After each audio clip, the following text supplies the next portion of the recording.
Thank you, Ms. Parcell. Thank you, Your Honor. I will apologize in advance. I didn't expect to actually reach this point today. This is my second victim statement in 24 hours. Yesterday was reliving the two worst days of my life.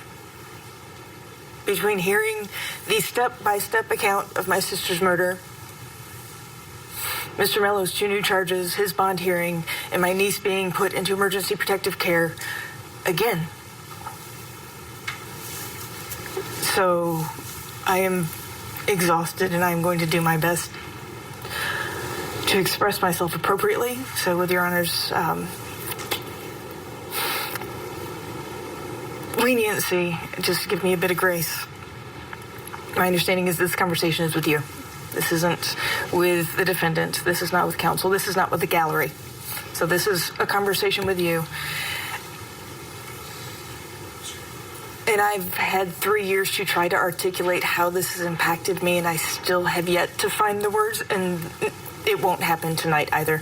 So I've decided instead to talk about what logically should be taken into consideration for any sentencing, which is remorse, rehabilitation, and recidivism.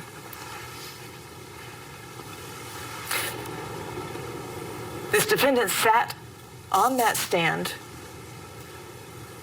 with full disregard for the authority of the law when it came to his actions outside of this courtroom, and blatant disregard for the authority of law inside this courtroom. He recounted step by step in excruciating detail everything he did. And if I may paraphrase the defense counsel's closing statement, did he cry? Did he shake? Did he look visibly distressed? He said the word repulsed, but did he once look repulsed? He said the word vomited. Did he ever once look nauseated, as he described dragging my sister through my living room?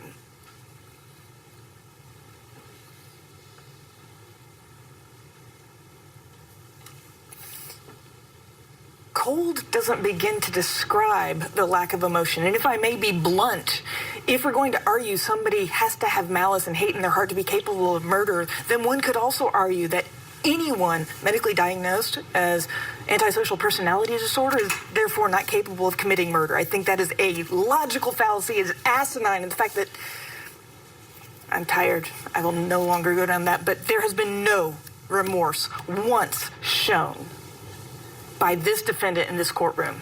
Without remorse, you cannot have rehabilitation. Rehabilitation requires acknowledgement that I have done a wrong, I have a debt to pay, and I can improve to become a better member of society. It begins with remorse. Without remorse, there is no rehabilitation. Without remorse, without rehabilitation, you have recidivism. This man, no. All right, so that was Tina Parcell, the sister of the victim in this case, saying something very clear. The fact that he recounted the crime and had no remorse, and without remorse, there can be no rehabilitation. We'll take a break, get back in the courtroom when we come back here on Court TV.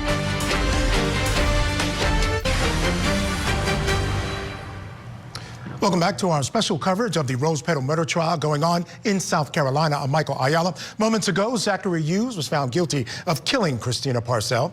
Now, he claims he did it in order to save her daughter's life. Hughes claims that the little girl was being abused, and there is some evidence to support that. Well, right now, we are in the sentencing phase of the trial. The victim's sister, Tina Parcell, is delivering what has begun as a powerful victim impact statement. Let's get back into court. This defendant wanted to kill someone. He joined the Marines, specifically the infantry. He wanted to kill someone. He was given a target on a silver platter. He was given an address, a date, a time, and he planned it. because he knew that if he planned it just enough, he would never get caught. He planned it so much that he thought, well, even when I got caught, I got this. I can still get out of this. Without remorse, without rehabilitation, any person that goes through that effort to commit a murder would absolutely do it again to see if they could.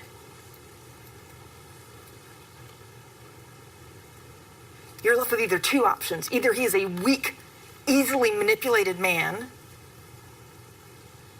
who would kill anybody that anyone asked him to, or he's not a weak and easily manipulated man.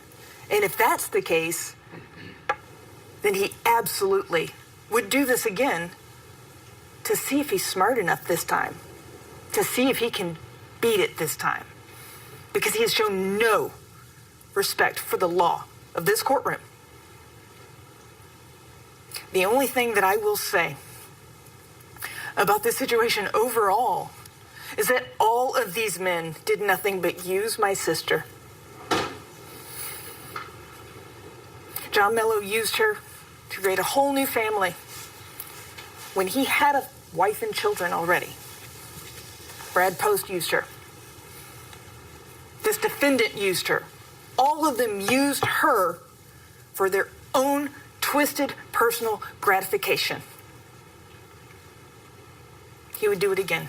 Without remorse, without rehabilitation, you will have recidivism. Thank you, Your Honor. Thank you, ma'am.